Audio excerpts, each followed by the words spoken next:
¿Cómo ves estos primeros resultados o estos primeros datos que tenemos, como por ejemplo el hecho de que Cristina Kirchner anuncie que no va a ir a los festejos o al acto de cierre de la votación del oficialismo y pareciera ser que los políticos opositores sí? ¿Cómo lees eso? Primero, los datos que se están en estos momentos dando públicos, se confirma que el gobierno va a perder la mayoría en el Senado. Los números que se están difundiendo ahora por redes muestran que perdió La Pampa. Era el distrito donde el gobierno esperaba revertir los resultados de las PASO para mantener el control del Senado. Eso no va a pasar. Así que en principio está confirmado que el gobierno pierde el Senado. Es un golpe duro para el gobierno de Alberto Fernández y para la vicepresidenta Cristina Fernández de Kirchner, quien dirige ese cuerpo. A ver, aclaremos. O sea, pierde la mayoría absoluta. No es que pierde el Senado porque seguirían siendo una mayoría simple, ¿verdad? Estarían prácticamente empatados porque también es probable que pierda Tucumán. Está muy empatada, muy pareja la situación en Tucumán. Eso sería una sorpresa. Hay 1,5 puntos de diferencia, no creemos que pase. Explicándolo sencillamente, hay elecciones a senadores en 8 distritos. 8 provincias. 8 provincias. El gobierno había ganado 2 en las PASO. Las PASO siendo las primarias de septiembre. Las primarias. Está conservando esas provincias, está conservando Catamarca, está conservando Tucumán. La oposición había ganado en 6 de esas provincias, las está conservando las 6. Es decir, se están replicando a nivel de Senado los resultados de las primarias. Eso le arrebata el quórum propio al gobierno de Alberto Fernández en la Cámara de Senadores. Es un hecho inusual, la primera vez que pasa del retorno a la democracia, que un presidente peronista no tenga el control del Senado. Con respecto a la otra pregunta, es muy sintomático que Cristina Fernández de Kirchner no esté hoy en el búnker, como tampoco va a estar el jefe de gabinete, Juan Mansur. Son figuras muy importantes en la política argentina y que están enfrentadas entre sí, pero me parece que han tomado la misma decisión, que es contabilizar esta derrota nacional a la cuenta y a la figura del presidente Alberto Fernández. Bueno, esperemos los datos finales antes de hablar de derrota. Vamos a Washington. Daniel Kerner, ¿cómo ves los primeros, ya no los llamemos resultados, llamemos los primeros datos que están soltando por ahí esta noche de elecciones intermedias en Argentina? ¿Cómo los ves? Bueno, buenas noches. Bueno, yo creo que es un mal resultado para el gobierno de Alberto Fernández. Tampoco es muy sorprendente. Es un mal clima para oficialismos a nivel global y particularmente en Argentina.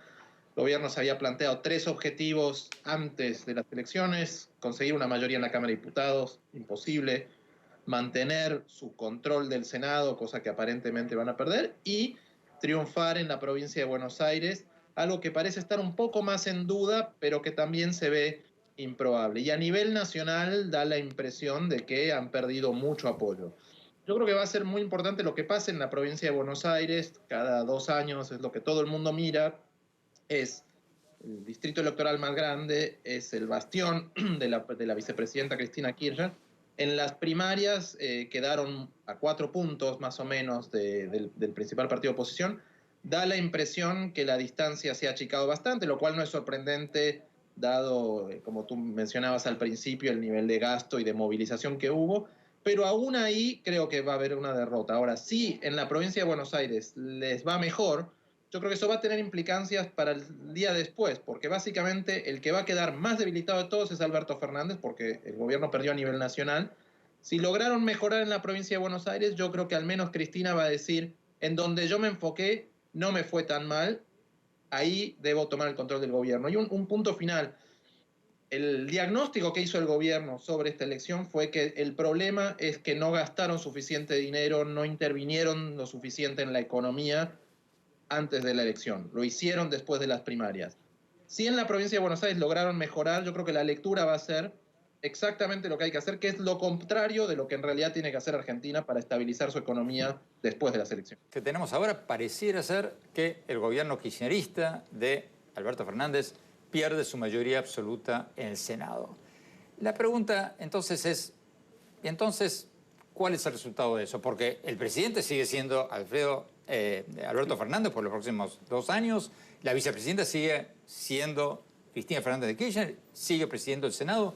¿Qué cambiaría eso? Correcto, lo que cambia es que el gobierno va a estar obligado a negociar con la oposición o con sectores de la oposición en el Senado y también en la Cámara de Diputados para aprobar las leyes que considere necesarias y que quiere impulsar. Y hay leyes muy importantes esperando, por ejemplo, el acuerdo con el FMI por la renegociación de la deuda.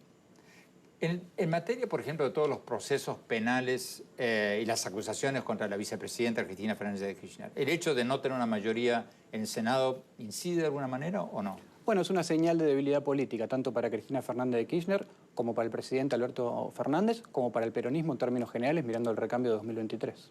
En política exterior, la amistad del gobierno con el gobierno de Venezuela, con Nicaragua, con Cuba, ¿cambia algo eso? No, no me parece que haya un cambio de política exterior de acuerdo a lo que pasa en el Senado. Vamos a Washington, Daniel Kerner. La misma pregunta para Daniel Kerner. Si el gobierno pierde su mayoría absoluta en el Senado, ¿qué cambia? Yo creo que lo más importante es la percepción de debilidad que van a tener Cristina y Alberto, y sobre todo Cristina, que va a ver que con un resultado de este tipo su capacidad de influir sobre todo sobre los casos judiciales en su contra, su capacidad de imponer una reforma para ganar control del Poder Judicial y de manejar la sucesión hacia 2023. Ella quería poner alguno de sus candidatos preferidos, que no era Alberto Fernández, va a estar mucho más limitada. Para el resto del peronismo va a empezar una discusión sobre quién va a manejar y controlar eso. Entonces yo creo que lo que vimos después de las primarias es que inmediatamente después Cristina salió públicamente a exigir cambios y a echarle la culpa a Alberto Fernández. Yo creo que vamos a ver algo muy parecido ahora, y un gobierno que ya es muy disfuncional, yo creo que va a ser mucho más disfuncional, porque todos van a estar muy desesperados por tratar de recuperarse políticamente en un contexto donde va a ser difícil, no solamente por esta derrota, sino además porque la situación económica argentina es muy difícil. Daniel Kerner, bueno, te me adelantaste, te iba a hacer esta pregunta más adelante en el programa, pero tú ves, si se confirman estos resultados, ¿tú ves un divorcio político entre Alberto Fernández y Cristina Fernández de Kirchner? ¿Tú ves que ella diga, esta derrota es de él, no es mía, y que como pase a la oposición, por así decirlo? No creo, yo creo que la relación entre ellos parece estar rota ya el día de hoy, pero ninguno de los dos, digo, Cristina y su grupo saben bien que es mejor estar adentro del Estado que afuera del Estado. Alberto Fernández yo creo que prefiere ser presidente a no serlo. Entonces yo creo que más bien vamos a ver una relación aún más tensa, que va a llevar aún más disfuncional, y sobre todo un esfuerzo, creo yo, muy grande de Cristina para influir aún más sobre el gobierno, porque su diagnóstico es que si esto se confirma, que esta derrota electoral fue justamente por el desmanejo que hizo el presidente de la pandemia y sobre todo de la economía. Como ustedes saben, las agencias calificadoras en Wall Street son las que le ponen calificaciones a los países según su riesgo político, su riesgo económico. Y bueno, lo que dicen es importante porque hace que los grandes fondos, los grandes inversionistas pongan su dinero o lo saquen de sus países. Joydeep, gracias por estar con nosotros. Bueno, ¿cómo crees tú que van a ver los mercados este resultado parcial? Porque todavía no están contabilizados el 100% de los votos, pero si el gobierno kirchnerista pierde el control de la mayoría absoluta en el Senado, ¿cuál crees tú que va a ser la reacción de los mercados? Bueno, pienso que el mercado ya tiene como expectativa una debilidad, un deterioro en la posición del gobierno dentro del Congreso. Entonces, no sería una sorpresa que pierde control en ambas cámaras. Pienso que el enfoque sería más sobre, digamos, el equilibrio entre el presidente y la vicepresidenta, porque obviamente el balance de poderes entre dos personas tiene mucho que ver con las probabilidades de una negociación con el Fondo Monetario Internacional y unos pasos para salir de la crisis. Entonces, el enfoque, pienso, tendría que ver más con la salida y no tanto como sobre los resultados muy detallados en el Congreso. Ok, Joydeep, ¿qué pasa si se da el siguiente escenario? Que pareciera, según algunos datos, podría darse, o es probable que se dé. La vicepresidenta Cristina Fernández de Kirchner le va mucho mejor en su feudo en la provincia de Buenos Aires que al presidente Alberto Fernández en el país. Y ella dice, acá la que ganó soy yo, entonces va a tener más influencia en el gobierno y va a decir, no negociemos con el Fondo Monetario Internacional. ¿Qué pasaría en la Argentina entonces? Bueno, la vicepresidenta también tiene una historia de pragmatismo de vez en cuando, tal vez no mucho, pero de vez en cuando. Y ella sabe muy bien las secuelas y las consecuencias negativas de una falta de acuerdo con el Fondo Monetario, porque estar en default con el mercado es una cosa, también estar en default con el Fondo Internacional tiene otra implicancia muy negativa. Ella lo sabe muy bien.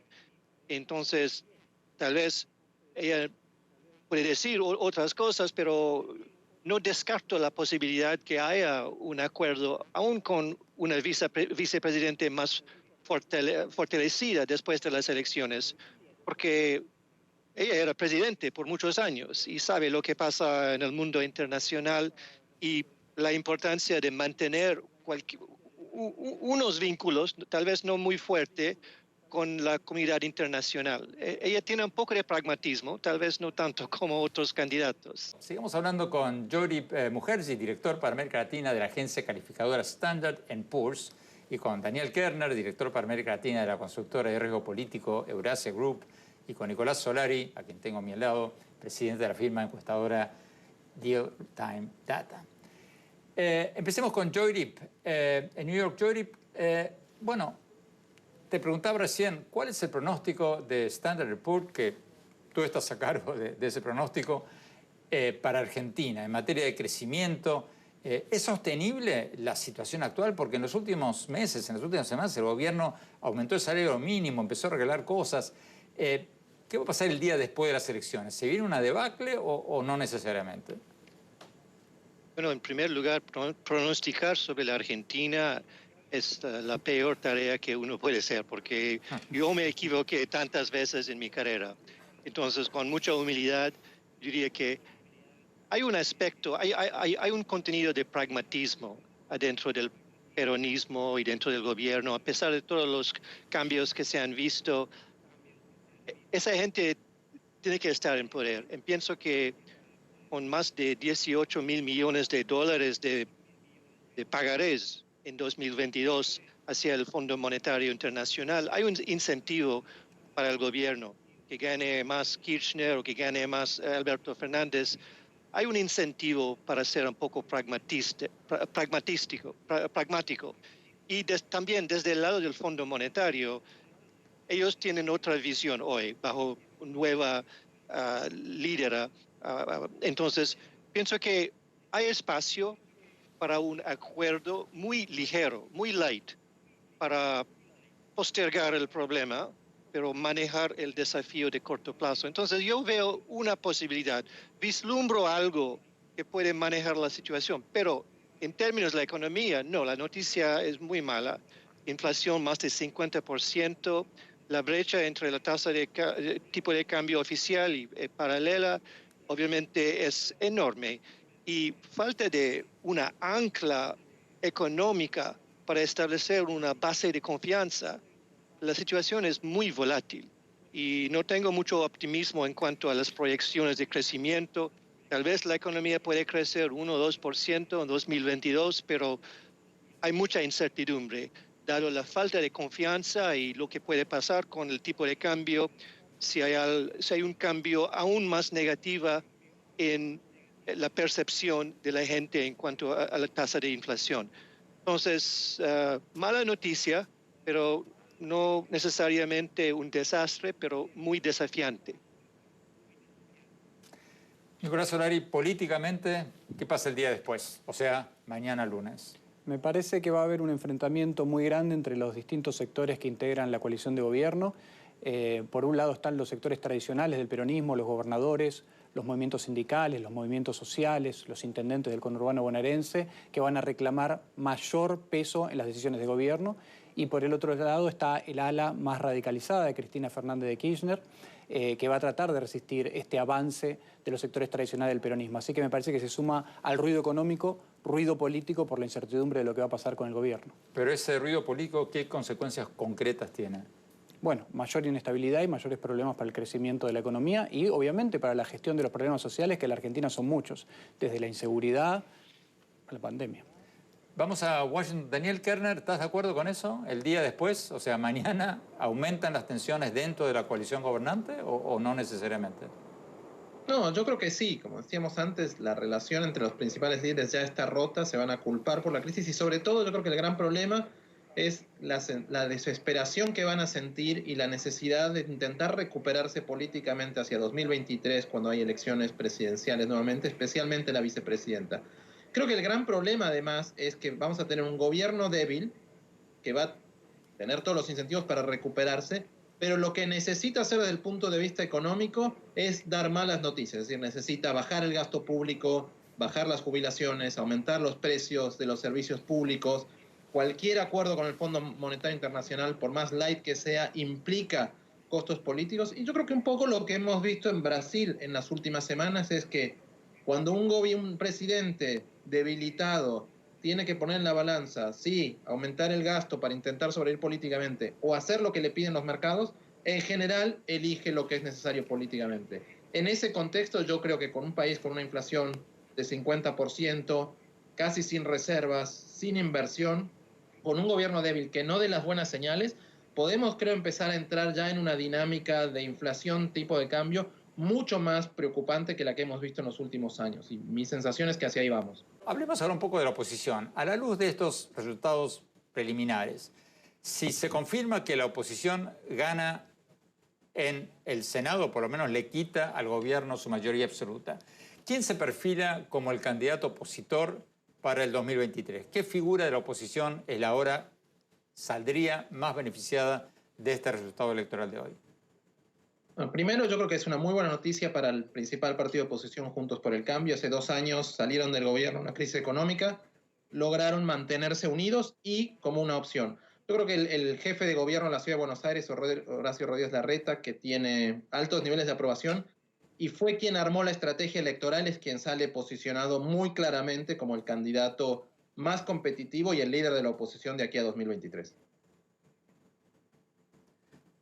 Nicolás Solari, ¿estás de acuerdo con eso? Sí, por supuesto. La oposición sale muy fortalecida de este proceso electoral y paradójicamente el riesgo que tiene ahora es, ante la disminución de la amenaza del kirchnerismo, que empiecen a dispersarse algunos liderazgos. Hay muchas tensiones internas dentro de la coalición opositora también. Pero ¿tú crees que el expresidente Macri, que estuvo sentado en esta silla donde tú estás sentado ahora, hace 3 semanas, hace pocas semanas, ¿tú crees que él va a aceptar un liderazgo del actual jefe de gobierno de Buenos Aires y se va a ir a su casa? No, creo que va a pelear por ese liderazgo y por eso va a haber tensión dentro de la coalición opositora. No solo es Macri, no solo es Horacio Rodríguez Larreta, también hay candidatos del radicalismo, Facundo Manes, Gerardo Morales, Patricia Bullrich dentro del PRO. Hay una multiplicidad de mujeres y hombres que aspiran a ser el candidato de la oposición en las elecciones presidenciales de 2023. Nicolás, y no hemos hablado sobre los candidatos libertarios, sobre Spert, sobre Milei. ¿Cómo le fue? Le ha ido relativamente bien a Milei, creció 2 o 3 puntos de las PASO, que sacó 14 puntos. Las primarias de septiembre. Desde las primarias de septiembre ahora, que consiguió 17 puntos, así que una buena señal para él. Se instala como la tercera fuerza política de la Ciudad de Buenos Aires y es una potencial amenaza para Juntos por el Cambio, porque los votos que él obtiene se los quita a Juntos por el Cambio, el principal coalición de la oposición.